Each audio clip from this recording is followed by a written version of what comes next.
Welcome to McPlum, simple solutions served daily.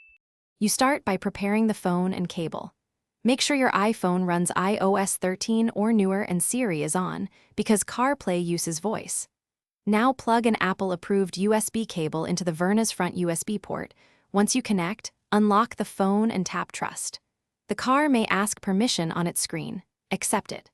Once done, the infotainment system will detect a phone. Select the phone profile quickly so CarPlay can initialize and show the home screen.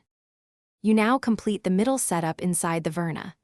Go to Menu, then Setup, and find Phone Projection or Phone Settings. Select Apple CarPlay.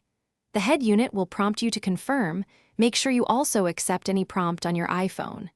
Next, set the audio source to CarPlay so sound routes correctly. Try the steering wheel voice button or hold the home icon to activate Siri and speak a test command like Navigate to Home.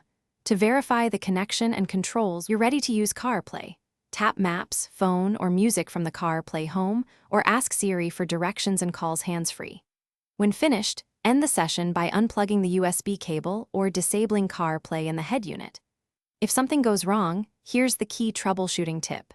Reboot the iPhone first, then try a different Apple-approved cable, and confirm both the car firmware and phone iOS are up to date. These steps fix most common connection problems quickly.